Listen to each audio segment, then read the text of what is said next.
Hello, I am Engineer Mogoro Wairimu, an active mobility associate at ITDP based in Nairobi, and I'll be making a presentation on complete street design principles.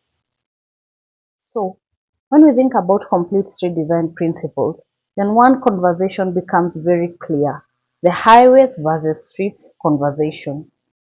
If you look at this slide, it shows one of the streets in Nairobi City. In that street, as you can see, we lack footpaths. The pedestrians here are forced to walk on the shoulder of the road, and this depicts one of the streets in urban areas which is designed and constructed as a highway and not as an urban street. This is another example of a street in Nairobi. As you can see, we have what we would call a footpath provided, but as the presentation shows, the pedestrian is walking on the carriageway. So why would a pedestrian choose to walk on the carriageway when they already have a footpath provided? If you look at this footpath, you'll notice that one, it has inadequate clear width. It is so narrow that any pedestrian using it would not use it comfortably. Next, it's adjacent to a very wide open drain. And being adjacent to such a wide open drain means that should the pedestrian want to cross the road to the other side of the, should the pedestrian want to cross the road to the other side, then they may not be in a position to do that comfortably because they'll be forced to jump over the open drain. So this then shows why then the pedestrian chooses to walk on the carriageway as opposed to walk on the footpath quote unquote provided.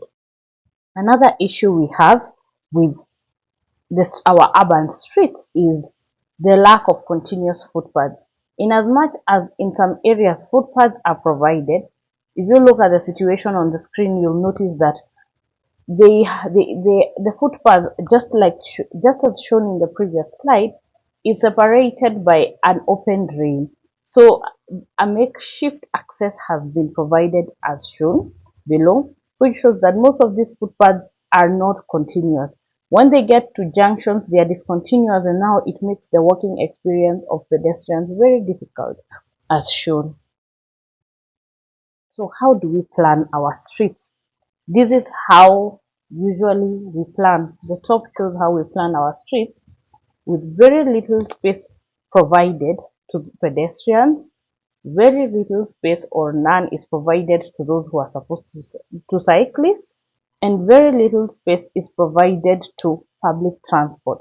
But motorized transport, which forms private cars, are usually given most of the space. And you'll notice that in most of urban streets are planned like highways, with a lot of consideration being made to the needs for private vehicles, while the rest of the road users do not get enough road space.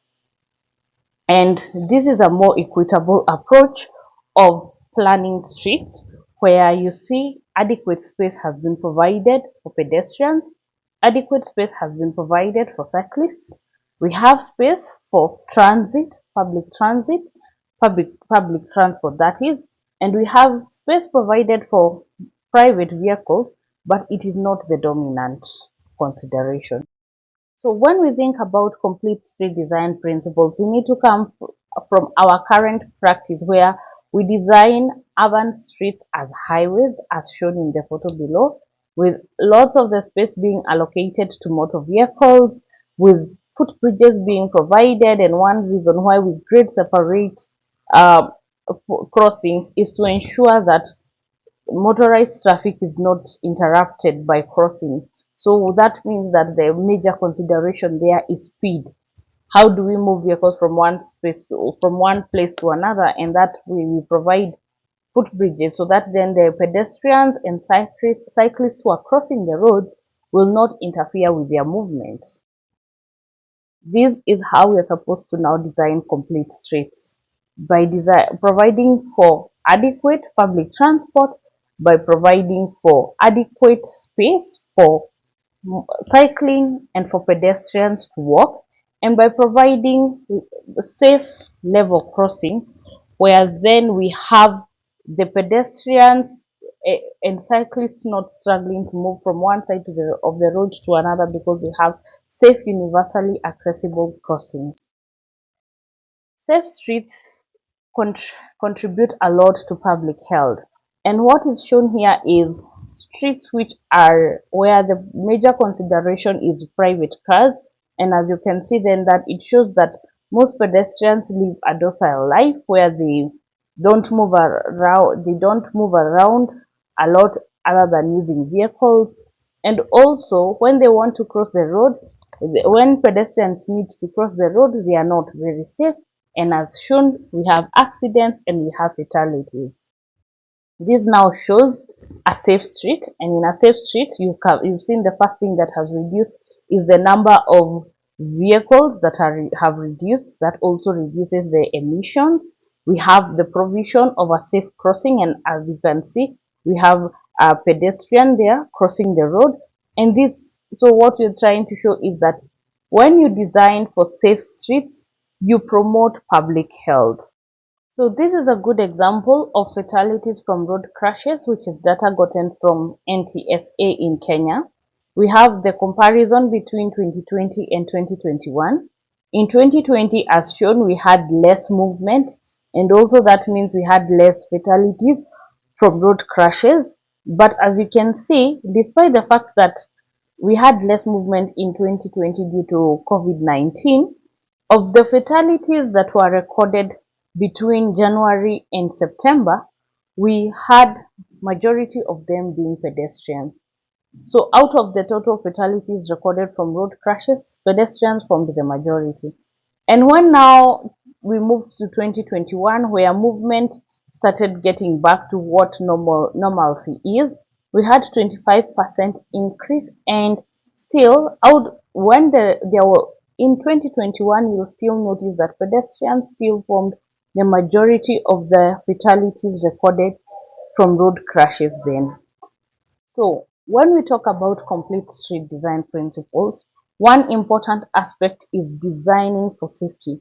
And when we talk about designing for safety, we're not just talking about designing for safety for motor vehicles, but also designing for safety for pedestrians and for cyclists. So this is an example of what happens when we have an accident, the vehicle impact speed versus the pedestrian injury that is gotten. So when the vehicle is moving at lower speeds as shown in the green zone, you'll notice that when there is impact between a moving vehicle and a pedestrian, only small injuries are achieved when the vehicle is moving between speeds of less than 0 and 30 kilometers per hour. As the speed increases, then the chances of the pedestrian injury being fatal goes very high. And if you look at the red zone where the vehicle is moving past 63 kilometers per hour, then you notice that the chances of the pedestrian surviving are low. So this shows the driver's view when the driver is moving at 15 kilometers per hour.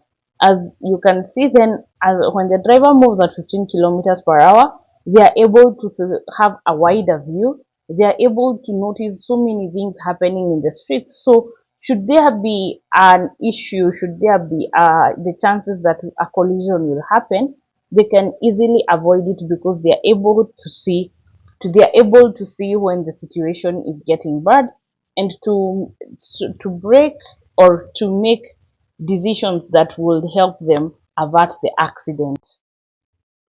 When the driver is moving at 30 kilometers per hour, the view is reduced when compared to 15 kilometers per hour, but as you can still see, the driver is still able to have a wide view, and they are able to take note of whatever is happening on the street. So any issues that could arise suddenly could easily be averted. When the driver moves at 45 kilometers per hour, again his view is much more reduced when compared to 15 kilometers per hour and 30 kilometers per hour.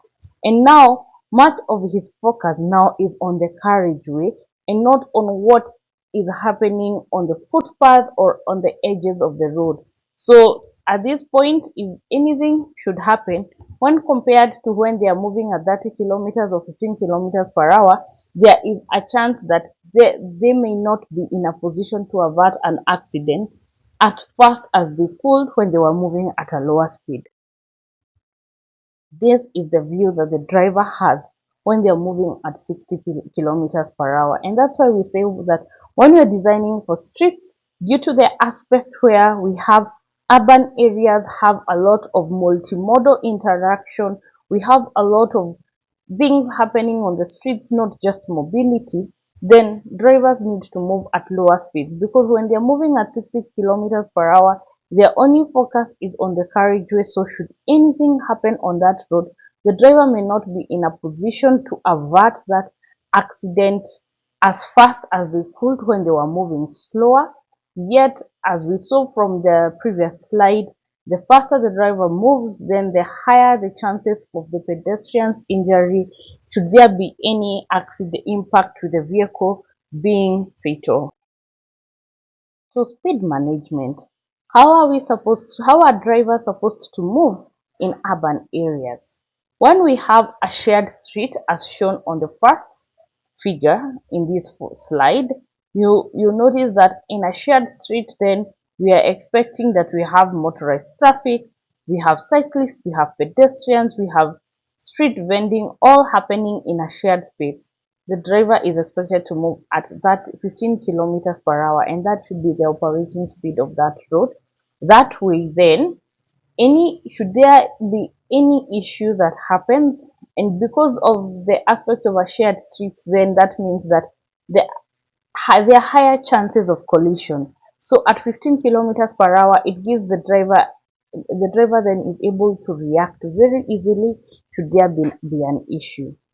When we have an urban street that has the provision of a carriageway and a footpath, that means that we have separated the pedestrians, then they are able to use the footpath, but then the drivers and cyclists use the carriageway. So the driver the speed on such a road should be at 30 kilometers per hour to ensure that in as much as the cyclists are sharing the lane with motorized traffic, that they are still safe. And at that point, when we have cyclists and motorized traffic sharing the lane, then the drivers should move at a maximum speed of 30 kilometers per hour. Again, that will guarantee the safety of the cyclists sharing the lane with the motorized traffic. On the third example shows a street now where the operating speeds are at 50 kilometers per hour. And on such a street where we have such high operating speeds, then we need to also separate the motorized traffic with the cyclists, such that then we have a footpath provided, we have a cycle track provided for the cyclist, and we have a carriageway provided, and that the NMT users should be adequately separated from the motorized traffic. So when we are designing roads versus streets, when you're designing roads, the focus is mainly mobility. So what matters is the provision of the carriageway and the provision of the shoulders and the drainage. That's what matters when you're designing roads. But when you're designing streets, you need to factor in, do we have adequate space for the footpaths, for the pedestrians who will be in the roads, who will be there? Do we have adequate space for the cyclists? Do we have adequate space for motor mixed traffic?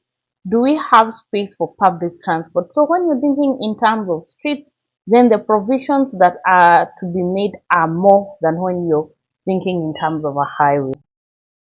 So these are the street topologies. Based on the traditional approach of the urban streets, then we had the street typologies being based on mobility, with arterials being the streets where we have the highest mobility and also the most limited access, with collectors being in between, where they have the mobility function, but they also have higher access when compared to arterial. And on the local streets, then we had lower mobility function, but then we had unlimited access to local streets. But when you think in terms of the street design approach, urban streets then are considered one to have multiple users, and so the street design approach then talk, encourages the design of streets based on their use and also how the street interacts with the network. So we need to think about that streets need to be created in a way that they are multimodal, so then they are able to accommodate the needs of other modes. They are able to accommodate the needs of pedestrians. They are able to accommodate the needs of cyclists safely. They are able to accommodate the needs of public transport, and that also a street needs to be designed in a way it interacts with the network, such that then are we talking about a residential street? Are we talking about a street in an area where we have CBD? So if you compare a street in CBD, a street in a residential area, or a street in an industrial area, those streets, that place function of the street then means that they are designed differently to cater to the needs of the area. So that is the street design manual approach. So another aspect we consider when we are designing for complete streets is universal access.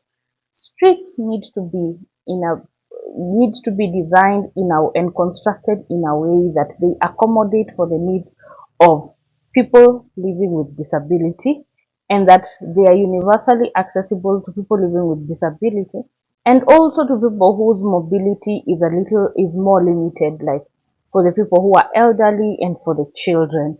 So streets need to ensure that they are universally accessible. As you can see the photo on the left, you'll notice that a person living with disability is moving on the carriageway, which is not safe, and they also need to be assisted. So universal access is a major consideration when you're designing streets.